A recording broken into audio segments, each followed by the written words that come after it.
नमस्कार प्रिय साथियों। आज पुनः आप सबका स्वागत है। और आज की क्लास, जैसा कि पहले मैंने कहा था, मेरे माध्यम से ज्योग्राफी की क्लास होगी। तो आज मैं दो चीजों को लेकर चर्चा करूंगा। एक तो ज्योग्राफी विषय है और दूसरी जो बात है कि आप लोगों को थोड़ा सा गाइड करना है। गाइड इस संदर्भ में करना है कि आप लोग घर में बैठे हैं, उस टाइम को कैसे हम अच्छे बेहतरीन तरीके से यूटिलाइज कर सकें। और इसीलिए हम लोगों ने ये प्रयास किया है, क्योंकि जो सिविल सर्विसेज है, आपको मैंने क्लास में ऑलरेडी जैसा कि चर्चा होती रही है कि ये मैराथन टाइप दौड़ होती है। इसमें रुकना तो नहीं होता है, कंटिन्यूटी बहुत जरूरी है। तो जो भी प्रयास किया गया है आप तक पहुंचने का, आपके ज्ञान को और आगे ले जाने का, तैयारी में धार देने का, वो यही है कि आप में कंटिन्यूटी के साथ साथ स्पीड को भी मेंटेन करते रहे।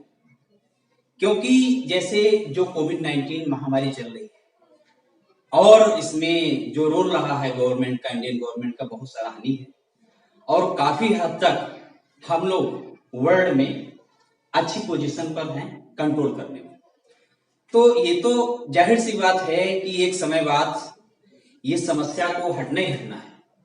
और उसके बाद में हमें ये देखना है, जो आपको समय मिला है, 3 महीना, 2 महीना, 4 महीना ऐसा हो सकता है, क्योंकि निर्धारित समय है नहीं, तो 3-4 महीना जो भी हो सकता है, और उसके बाद में पुनः वही मुख्य धारा में जुड़ना है सिविल सर्विसेज के माध्यम से।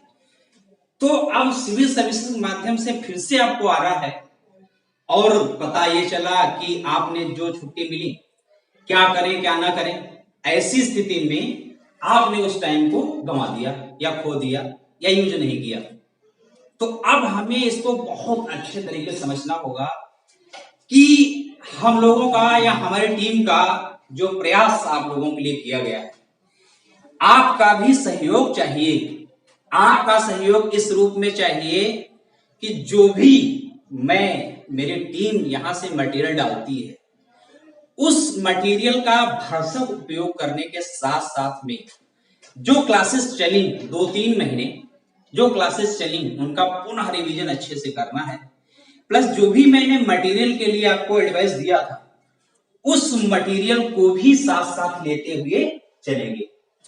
और सी सेट में उसके लिए मैंने तो आपसे पहले बता दिया, और आपने देखा भी कि आदर्श जी की क्लासेस 1-2 क्लास आ चुकी हैं आपके पास, उसकी प्रैक्टिस करें।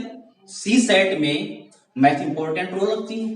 कंप्रीहेंशन को एक लंबे समय तक पढ़ना, उसको समझना और माइंड में सेट रखना, बजाय उसके उस पर बहुत ज्यादा अगर फोकस नहीं कर पाते हैं, तो अगर मैथ लगा लेते हैं, रीजनिंग लगा लेते हैं और कुछ ऐसे क्वेश्चंस करते हैं, तो आप ऐसी स्थिति में रहेंगे, उसको क्वालिफाई बेहतर तरीके से कर सकते हैं।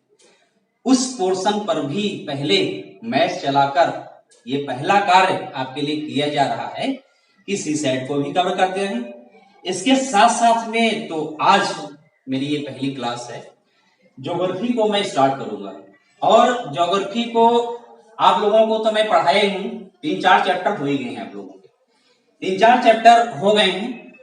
और कुछ स्टूडेंट्स, ऐसे स्टूडेंट्स जो बाद में आए थे, उनके कुछ पहले के क्लास नहीं हुए थे, तो मेरी ये कोशिश आज रहेगी कि उन क्लासेस को भी जो पहले हुए हैं, थोड़ा मैं उनको यहाँ पर समझाने का प्रयास करूंगा, जिससे कि उन्होंने कंप्लीट तो कर ही लिया है जो बाद में आए थे, और यहाँ बता दूंगा तो उनको समझना बहुत आसान हो जाएगा। और उसके बाद में जैसे ही क्लास खुलती और पुनः उस पर प्रकाश डाल दिया जाएगा, या फिर व्यक्तिगत तौर से जहां जैसे नहीं समझ में आएगा वो समझाने की कोशिश की जाएगी, उसमें कोई दिक्कत नहीं है। लेकिन मेरा कहने का मतलब यही है, देखो ये मैराथन दौड़ है और इसमें चाहिए कंटिन्यूटी। अगर आप कंटिन्यूटी बनाए रखते हैं तो जाहिर सी बात है बहुत सारे स्टूडेंट से आप आगे होंगे। क्योंकि आप बहुत सारे स्टूडेंट यही नहीं समझ पा रहे हैं क्या करें क्या नहीं करें, महामारी कितने लंबे समय तक चलेगी, क्या पढ़ना बेहतर होगा, संसार रहेगा या नष्ट होगा, ऐसी उलझी जुली बातों में शायद भटके हैं या उलझे हैं या उन चीज समझ नहीं पा रहे। लेकिन मैं आपसे कहता हूं कि जो कंटिन्यूटी हम लोगों ने क्लास में बनाई थी उस कंटिन्यूटी को मेंटेन करना है, क्योंकि हम लोगों का अंतिम लक्ष्य वही है, सिविल सर्विसेज में जाना। और इसलिए हमारे लिए और आपके लिए जो समय होगा वो हमेशा यूटिलाइज करने का होगा, और उसी समय को यूटिलाइज करते हुए हम आगे बढ़ेंगे। उसमें सब कुछ पहले बता दिया था। और जो क्लासेस आती हैं इनको आप स्टडी करें, कंटिन्यू टाइम टेबल बनाइए। मैं दिल्ली में था, दिल्ली के बाद यहाँ आया, तो दिल्ली में जो अभी भी मेरे दोस्त हैं वहां पे, तो उनसे बातचीत होती रहती है, तो वो बताते हैं कि सर जी मैं अभी भी मेरी रूटीन तो वही है, थोड़ा बहुत प्रभाव रहता है, चर्चाएं होती हैं, बड़ा मुद्दा है, लेकिन अधिकांश दोस्तों से ये बात होती है तो कहते हैं कि वो हमारी रूटीन आज भी मेंटेन है, अधिकांश लोगों से। अब आप अपने आप को देखिए, आप तो बिल्कुल उससे दूर हो गए, पढ़ नहीं रहे। तो जाहिर सी बात है, जो इतनी बड़ी तैयारी में जो कंटिन्यू है, और भले ही डेटें आगे बढ़े, चाहे आईएएस वाली हो चाहे पीसीएस स्टेट्स हो, आगे बढ़े, लेकिन अगर 2-3 महीना आप खो देंगे तो इसका माने ये हुआ कि आप बहुत पीछे चले गए, बहुत पीछे चले गए, डिमोरलाइज हो जाएंगे। और कुछ लोगों की तो ऐसी स्थिति बनती है, वो ये बाद में सोचना उनको एक प्रश्न बनेगा कि हम इस लाइन में जाएं या कुछ और करने लगे। इसलिए बहुत ही ये समय सेंसिटिव है, और सेंसिटिव समय को सकारात्मक बनाने का एक ही तरीका होगा, study, hard study, hard study. और जो मुद्दे हैं अपने आप धीरे धीरे सारे खत्म होंगे। बस अंतिम मुद्दा हमारा ये होगा, सिविल सर्विसेज को फाइट करना। इसलिए मेरा यही प्रयास है मेरी टीम के माध्यम से कि सारे विषयों को क्रमवार, जैसे आदर्श ने तो चला ही दिया, और वो ऑलरेडी आपके पास आ चुके हैं दोनों, एक तो यूट्यूब के माध्यम से क्लासेस, और बाकी तो मैंने डाल दिया था, आपके ग्रुप पे डाल दिया, उनको लगाते रहिए। बाकी जो मैथ, अब मेन टॉपिक यही हमारा है कि जीएस में पहला टॉपिक यही है कि ज्योग्राफी जीएस में पढ़ना। तो देखिए कि जैसे मैंने सीखा, चाहे दिल्ली में कुमार गौरव सर से सीखा, चाहे के पांडे लखनऊ में सीखा, और कई लोगों से जो भी सीखा, और मेरा विषय भी वही रहा ज्योग्राफी ऑप्शनल का। तो उसमें यही है, मुझे बड़ा अच्छा यही लगा कि जहां पर सीखने का मौका मिला, समझने का मौका मिला, पढ़ने का, सिखाने का। सिखाने का मतलब यही है कि रटना नहीं, समझना और देखना है। क्या देखना है, क्या समझना है। जैसे आपने देखा होगा कि टॉपिक को कैसे हमको समझते हैं। आप थोड़ा सा एग्जांपल लेते हैं, आपको ये तो मालूम होगा कि ये भूमध्य रेखा है 0 डिग्री पे, जिसको विषुवत रेखा भी कहते हैं।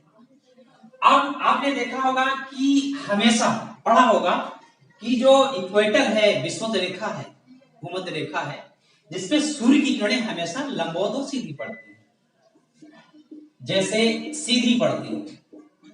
तो इसका माने ये हुआ कि अगर यहां पर सूर्य की किरणें सीधी पड़ती हैं तो जाहिर सी बात है यहां का तापमान, जो टेम्परेचर है, हमेशा क्या रहेगा, हाई रहेगा।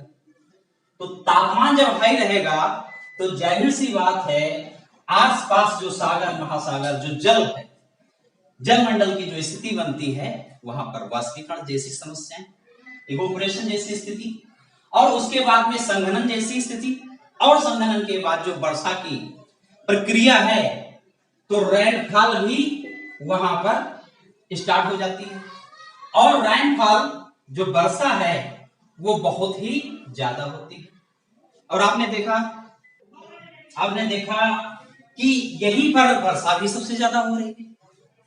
तो वर्षा भी यहीं पर ज्यादा हो रही है, तो जाहिर सी बात है कि जो वेजिटेशंस होंगी, जो वनस्पतियों की संख्या होगी, तो वनस्पतियां भी सबसे ज्यादा यहीं पर आपको देखने को मिलेगी। जाहिर सी बात है टेम्परेचर सबसे ज्यादा है। और फिर आपने कहा कि वर्षा भी सबसे ज्यादा हो रही, वर्षा भी सबसे ज्यादा हो रही, तो यहां पर वनस्पतियां भी सबसे ज्यादा हो रही। अच्छा, जब वनस्पतियां भी सबसे ज्यादा हो रही हैं, और ये क्रम आपने कहा कि दोपहर के बाद की जो प्रक्रिया है, तेज वर्षा और रोज वर्षा, जिसके माध्यम से फिर आपको यह भी देखने को मिलेगा कि यहां पर इस रीजन में, विषुवत रेखा के आसपास, जो जो भूमि है वो कैसी हो जाएगी, दलदली हो जाएगी, क्योंकि कंटिन्यू रेगुलर वर्षा हो रही। तो यहाँ की जो लैंड है वो दलदली हो रही, और यहाँ पर बड़े डेंस जो वनस्पतियां हैं, जंगल हैं, बड़े घने घने जंगल पाए जाएंगे, क्योंकि वर्षा की मात्रा अधिक है तो वनस्पतियों की मात्रा अधिक है, और वनस्पतियों की मात्रा अधिक है तो जैव विविधता की भी मात्रा क्या होगी, अधिक होगी, क्योंकि वनस्पतियां भी अधिक है तो जैव विविधता भी अधिक होगी।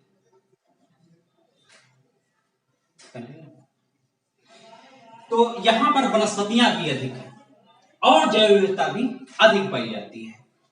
एक बार ऐसी प्रश्न बना यहां से कि किस प्रकार के वनों को धरती के फेफड़े कहा जाता है, वो कौन से वन है?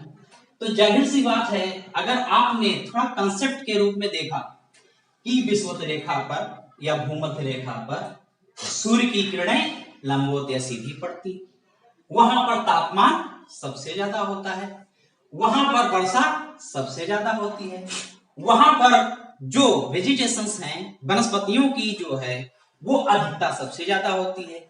उसके बाद में अगर वनस्पतियों की भी अधिकता ज्यादा है तो जैव विविधता फिर वहां पर सबसे ज्यादा हो रही है। तो इस प्रकार से इस कंसेप्ट को समझा जा सकता है, और यही से हम क्वेश्चन को अपने आप से निकाल भी सकते हैं। अगर नहीं पढ़े हैं तब भी हम इसको निकाल सकते हैं। तो समझने का जो तरीका है, जो सीखने का तरीका है, इस प्रकार का हो सकता है। अगर हम कंसेप्ट जान जाते हैं तो शायद उनसे क्वेश्चन भी हम निकाल सकते हैं। ये तो एक सीखने की बात मैं कर रहा था, एक उदाहरण के तौर पर। अच्छा, अब हमें देखना है इंडिया के बारे में, क्योंकि जो ज्योग्राफी पढ़ना है वो दो रूपों में पढ़ना है। एक तो वर्ल्ड ज्योग्राफी, विश्व भूगोल पढ़ना है, और दूसरा जो है इंडियन ज्योग्राफी और भारत का भूगोल पढ़ना है। जैसा कि मैंने कहा कि एक तो विश्व भूगोल पढ़ना है, विश्व का भूगोल नंबर 1, विश्व का भूगोल, वर्ल्ड ज्योग्राफी पढ़ना है। दूसरा टॉपिक है इसी में जो सबसे ज्यादा क्वेश्चन पूछे जाते हैं इंडियन ज्योग्राफी से, वो है भारत का भूगोल, भारत का भूगोल। तो ये दो पे हमें फोकस करना है। विशेष तौर पर हमें इंडिया की ज्योग्राफी का अध्ययन करना है। तो देखिए, इंडिया के ज्योग्राफी के संदर्भ में जो पहला टॉपिक रहेगा वो रहेगा भारत का सामान्य परिचय। तो मैंने कहा भारत का सामान्य परिचय। इससे पहले थोड़ा समझें कि जो ज्योग्राफी है ये बहुत ही इंपॉर्टेंट सब्जेक्ट है। वनडे एग्जाम हो चाहे जिस प्रकार के एग्जाम हो, कोई भी एग्जाम हो, उनके साथ साथ सिविल सर्विसेज में देखें तो इसका वेटेज बहुत ज्यादा रहता है। आप लोग तो इसको देखते ही देखते हैं कि किन सब्जेक्ट में उसका वेटेज ज्यादा है। ये अगर विषय लेते हैं जो अध्ययन करता है और नहीं लेता है, फिर भी चाहे प्री दे रहे हो, चाहे मेंस दे रहे हो, चाहे इंटरव्यू दे रहे हो, चाहे निबंध की क्लासेस में निबंध के क्वेश्चंस बनते हो, या वनडे एग्जाम्स में भी आप देखते हैं कि अनवरत इंडियन ज्योग्राफी से, वर्ल्ड ज्योग्राफी से क्वेश्चन पूछे जाते हैं। तो अब सिविल सर्विसेज में देखेंगे, प्री में तो आता ही आता है, चाहे समीक्षा अधिकारी हो चाहे लोअर है, सब में आता है। और जब सिविल सर्विसेज में मेंस का एग्जाम देते हैं उसमें भी दो पेपर जो हैं उसमें भी आपको देखने को मिलेगा कि जीएस के तौर पर पूछे जा रहे हैं क्वेश्चंस। इसके साथ साथ में ऑप्शनल लेते हैं तो 500 नंबर का तो पढ़ते ही पढ़ते हैं। इसके साथ साथ में हमेशा ऐसा रहता है कि जो हमारी निबंध आता है, निबंध में भी कहीं कहीं एक क्वेश्चन जरूर पूछ लिया जाता है।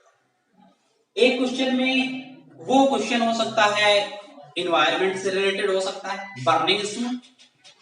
वर्तमान परिप्रेक्ष्य में देखें तो इन्वायरमेंट बर्निंग इशू है, और चाहे नदियों के माध्यम से आई हुई आपदा भारत के लिए एक बड़ी चुनौती, ऐसे क्वेश्चंस बनते हैं।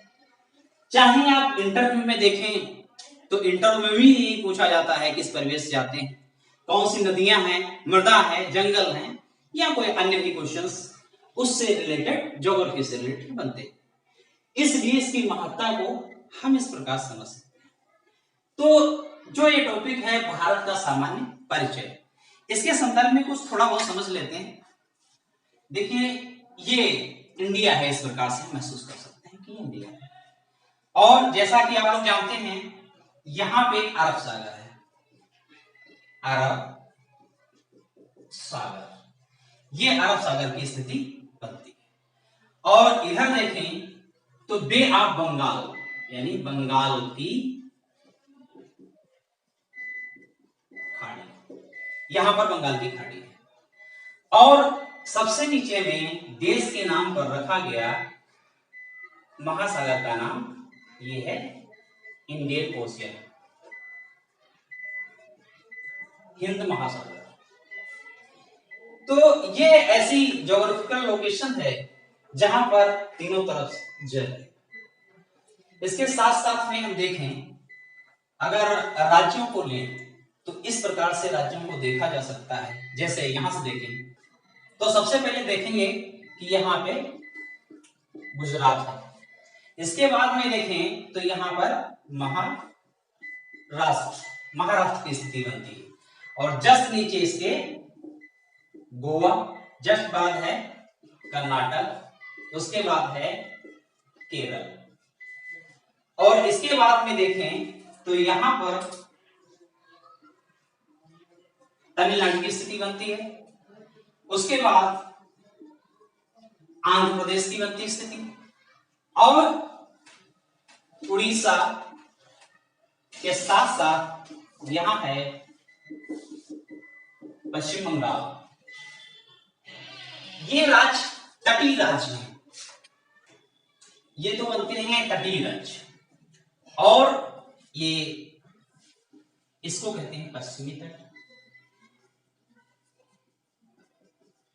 ये पश्चिमी तट है।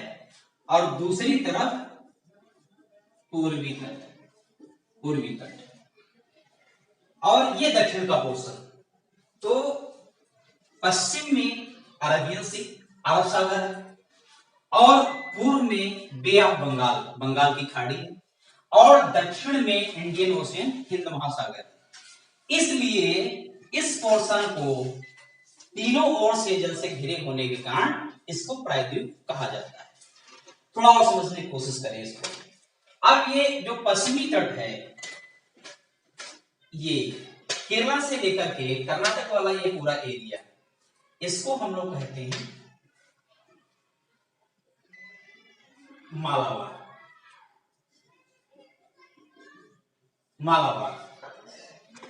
और इसके ऊपर वाला गोवा, कर्नाटक के ऊपर से अगर ले तो यहां जो गोवा वाला एरिया इधर आता है तो इसको कहते हैं कोंकण। इसी तरह से अगर हम पूर्व वाले हिस्से को देखें तो ये तमिलनाडु के ऊपर वाला आंध्र प्रदेश का एरिया, यहां वाला, इसको कहा जाता है कोरोमंडल। ये कोरोमंडल की स्थिति बनती है।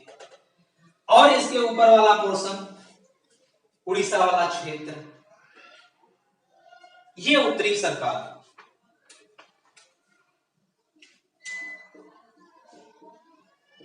ये उत्तरी सरकार। अब इसके साथ साथ में थोड़ा और समझने की कोशिश करेंगे कि जो इंडिया है यहां से लेकर के यहां तक, यानी जेएनके से लेके जम्मू कश्मीर से लेके तमिलनाडु या नीचे कन्याकुमारी तक देखें तो ये इसकी हो जाती है लंबाई। और ऊपर वाले पोर्शन को हमेशा नॉर्थ में देखते हैं और नीचे वाले पोर्शन को हमेशा साउथ में देखते हैं। इसी तरह गुजरात से लेकर के अरुणाचल प्रदेश तक अगर हम देखें तो ये स्थिति बनती है चौड़ाई की। पश्चिम में गुजरात से लेके पूर्व में अरुणाचल प्रदेश,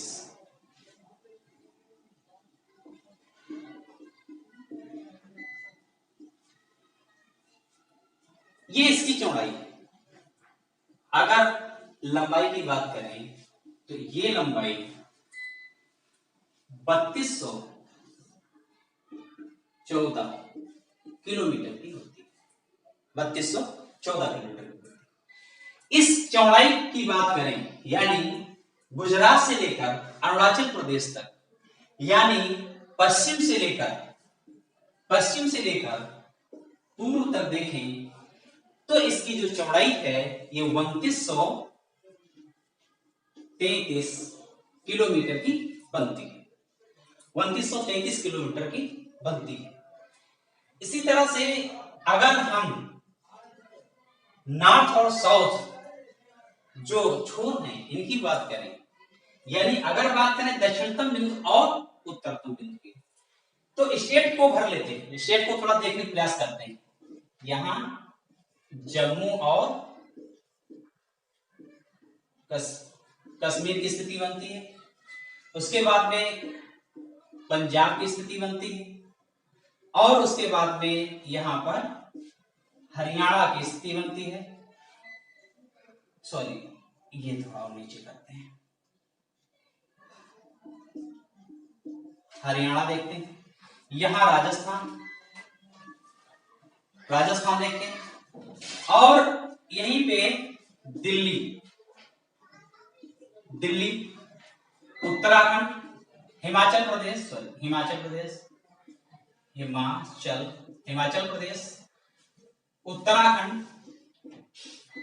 उत्तराखंड, और उसके बाद में ये वाला जो एरिया है ये नेपाल का है, नेपाल, और इसके पड़ोस में जो स्थिति बनती है ये उत्तर प्रदेश की बनती है, उत्तर प्रदेश, और उत्तर प्रदेश से सटा हुआ बिहार है। यहां पर अगर देखें बीच में मध्य प्रदेश है, और यहां पे झारखंड है, यहां पे छत्तीसगढ़ है, यहां पे छत्तीसगढ़ की स्थिति बनती है, और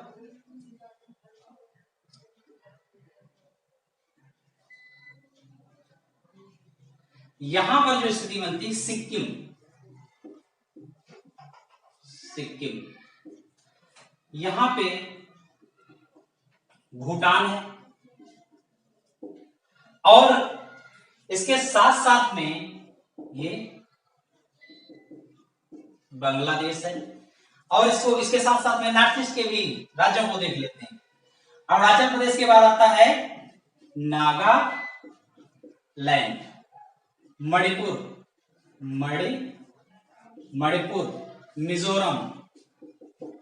मिजोरम, और इसके साथ साथ में यहां पर देखें तो त्रिपुरा है, और यहां पे असम है, असम और मेघालय, ये नॉर्थ ईस्ट के स्टेट्स हैं। अब इसके साथ साथ में थोड़ा पड़ोसी देशों को देखने की कोशिश करते हैं। ये है पाकिस्तान,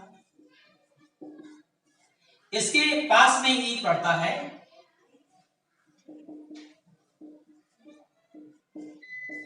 अफगानिस्तान। ये 4 स्टेट से इंडिया के जुड़ा हुआ है, और जम्मू कश्मीर देखेंगे तो सिर्फ और सिर्फ पाकिस्तान से ही, या पाकिस्तान सिर्फ और सिर्फ जम्मू कश्मीर से ही जुड़ा हुआ है।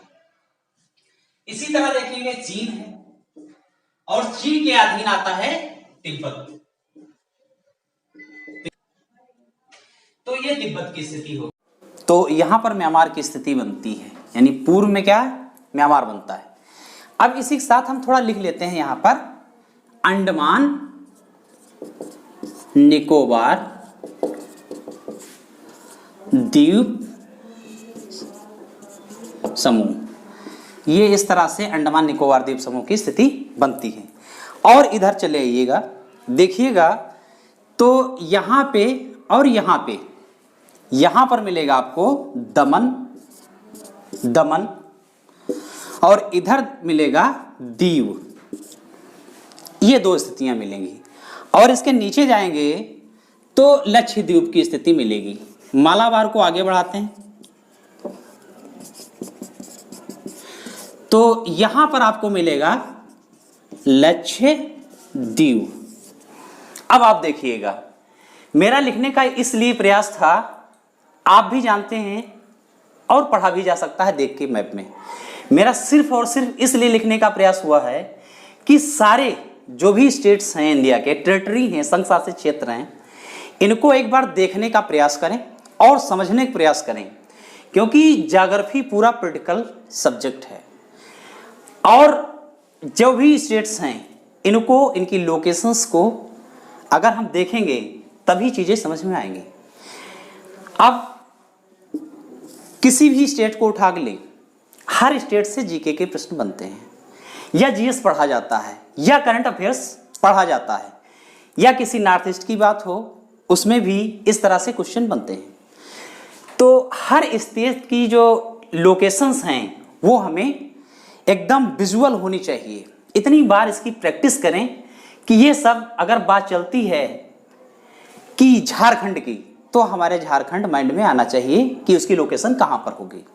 अगर बात चलती है केरला की, यानी मसालों की बात होने लगे, तो तुरंत ध्यान आना चाहिए कि केरल की स्थिति कहाँ पर है, ये नॉर्थ में है या साउथ में है या वेस्ट में है, यानी पश्चिम में है, पूर्व में है, उत्तर में है, कहाँ पे है। क्योंकि एक बार अगर विजुअलाइज हो गए ये सारे स्टेट्स, तो हमें वहाँ की जो घटनाएं हैं, वहाँ का जो ज्योग्राफी है, वहाँ का जो हिस्ट्री है, जो भी हम देखेंगे वो हमें पढ़ना समझना बहुत आसान हो जाता है। इसलिए मैंने कोशिश किया है जो स्टेट्स हैं और संघ शासित क्षेत्र हैं, ये दमन, दीव और अंडमान, इनको बनाने की कोशिश किया है। और देखिए, जैसे एग्जाम्पल के तौर पर अगर हम कर्नाटक लेते हैं तो कर्नाटक में देखेंगे कि सबसे ज़्यादा कॉफी कर्नाटक में, धारवाड़ चट्टान कर्नाटक में, लोहा कर्नाटक में, कोलार की खान कर्नाटक में। तो ये सब पढ़ना है तो स्टेट का लोकेशन तो याद होना ही चाहिए। इसका ही नहीं, सारे मध्य प्रदेश की बात करें तो मध्य प्रदेश को अगर देखेंगे तो अगर आपसे पूछ लिया हर प्रकार की ट्राइब्स कहाँ निवास करती हैं, मध्य प्रदेश। बाघ क्यों से जो संख्या है वो मध्य प्रदेश, और जो दालों का उत्पादन है वो मध्य प्रदेश, सोयाबीन सबसे नंबर 1 का उत्पादन है वो मध्य प्रदेश। तो जाहिर सी बात है, इससे स्पष्ट होता है कि अगर स्टेट की हमें लोकेशंस पता चलती हैं तो ज्ञान हमारे जो है माइंड में एकदम ठहरने की स्थिति में रहता है। आपको समुद्र में तैरा दिया जाए या तालाब में तैरा दिया जाए और छोड़ दिया जाए बचने के लिए, अगर वहाँ पर कोई टापू नहीं है, वहाँ पर स्टे होने का कोई साधन नहीं है, तो शायद बचना मुश्किल होगा। इसलिए कहने का मतलब यही है कि यदि हम मध्य प्रदेश, कर्नाटक, राजस्थान, इनकी सबकी लोकेशंस जानते हैं तो हमारा ज्ञान वहाँ पर ठहरने की स्थिति में रहेगा। इसलिए मैंने कहा महाराष्ट्र हो चाहे उत्तर प्रदेश की बात लें, तो उत्तर प्रदेश में आप देखेंगे तो जनसंख्या के नंबर में नंबर 1 आता है। बहुत सारी चीज़ों में उत्तर प्रदेश, गन्ने के उत्पादन में नंबर 1, चावल के उत्पादन में नहीं है लेकिन गेहूं के उत्पादन में नंबर 1, दूध के उत्पादन में नंबर 1, पशुओं के उत्पादन में नंबर 1। तो इसका मतलब ये हुआ कि हमें स्टेट्स की लोकेशंस जानना बहुत जरूरी है और इन्हीं से सारा नॉलेज बनता है। एक बार अगर विजुअलाइज हो गए, स्टेट्स की लोकेशंस जान गए, कहाँ पर कौन सा स्टेट्स है, क्या उसकी लोकेशन नॉर्थ में है, ईस्ट में। मैंने पहले चर्चा किया कि पश्चिम में जो है ये पोर्शंस और ये एक पोर्शंस पूर्व में है। तो ये राज्य, पश्चिम के राज्य, इनको मालाबार के नाम से जाना जा रहा है और पूर्व के राज्यों को कोरोमंडल। तो पूर्व पश्चिम 2 पोर्शन बांटा। उसके बाद में मैंने ये कहा कि कोंकण पड़ता है, कहाँ पड़ता है, उसके बाद में कहा उत्तरी सरकार कहाँ पड़ता है, ये सब देखा। इसके साथ साथ में आपको ये देखना होगा, अधिकांश क्वेश्चन पूछे जाते हैं कि भारत के तटीय राज्यों की संख्या कितनी है, ऐसे क्वेश्चंस बनते हैं। अब आपने पढ़ना, याद नहीं करना, रटना नहीं है, बस केवल देखना और समझना है। अब क्या देखना समझना है, आपसे मैंने कहा कि जो अरबियन सी है, इंडियन ओशियन है और बे ऑफ बंगाल है, तीनों महासागर और इनके किनारे किनारे मैंने इसीलिए पहले स्टेट्स बनाए। जाहिर सी बात है यही संख्या 9 लिखी रहती है। अब आपने देख लिया है, सिर्फ याद नहीं करना, देख लिया और आपने कहा सर ये गुजरात नंबर 1 पर आता है, महाराष्ट्र नंबर 2 पे आता है, फिर गोवा 3 पे है, कर्नाटक 4 पे है और केरल 5 पे है, तमिलनाडु 6 पे है और आंध्रा 7 पे है, उड़ीसा 8 पे है और वेस्ट बंगाल, पश्चिम बंगाल 9 पे आता है। इस प्रकार आपने देखा और देखने के साथ साथ आपको तुरंत विजुअलाइज हो गया कि ये स्टेट्स की स्थिति जो 9 है इस प्रकार है, ये तटीय राज्य हमारे हैं। तो अपने आप से क्वेश्चन हल हो जाता है। इसी प्रकार से आपसे अगर चर्चा होती है, क्वेश्चन पूछा जाता है और ये कहा जाता है कि जो 23.5 डिग्री है, यानी जो एक ऐसी रेखा है जो भारत के मध्य से गुजरती है, जिसका नाम है, क्या नाम है, कर्क रेखा, जो 23.5 डिग्री, जो 23.5 डिग्री पर स्थित है, भारत के कितने राज्यों से होकर गुजरती है। अच्छा, आपको राज्य की लोकेशंस पता नहीं है तो आप रटने की खूब कोशिश करते हैं और फिर आप भूलने की कोशिश नहीं करते हैं, अपने आप भूल जाता है।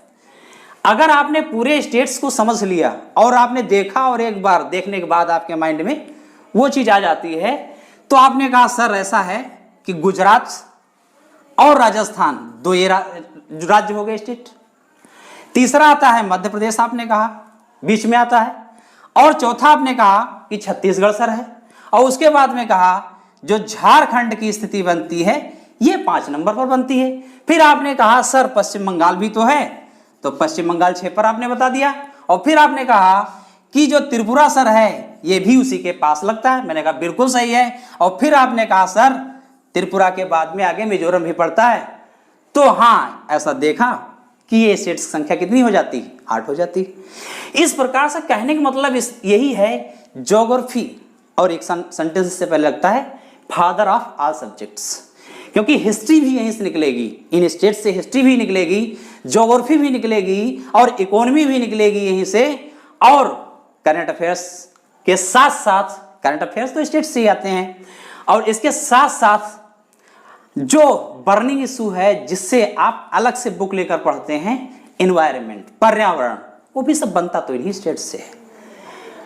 बहुत कुछ पढ़ाना है इसमें, बहुत कुछ अभी बाकी है, बस बहुत हल्का सा मैंने इंट्रोड्यूस किया है आपके सामने इस चीज को, क्योंकि ये पहली क्लास थी हमारी, और धीरे धीरे इसी तरह से पूरा हम डिस्कस करने की कोशिश करेंगे। बहुत सारी चीजें छोटी हैं, इसके बाद तुरंत दूसरा वीडियो इसके आगे आपसे आएगा, और यहीं से आपको बहुत बहुत धन्यवाद। और विशेष थोड़ा ध्यान रखना है, मैं ये वीडियो अपनी टीम के माध्यम से ग्रुप पर आएगी और यूट्यूब चैनल पर तो आएगी ही आएगी, तो थोड़ा यही करना है, जो भाई लोग अपने सो रहे हैं उनको भी जगाने की कोशिश करिए कि सबसे बड़ा चीज़ टारगेट ही है, परिस्थितियां हैं वो अपने बस में नहीं है, उसके लिए जो सिस्टम है वो काम कर रहा है, लेकिन यहाँ पर यही है, स्टडी को कंटिन्यू बढ़ाने के लिए आप इसको कंटिन्यू करें और अपने साथियों को भी बताएं कि इसको भाई और आगे ले जाने की कोशिश करें। हम लोग आप लोगों के लिए पसीना बहा रहे हैं, तो आप भी समझने की कोशिश करें।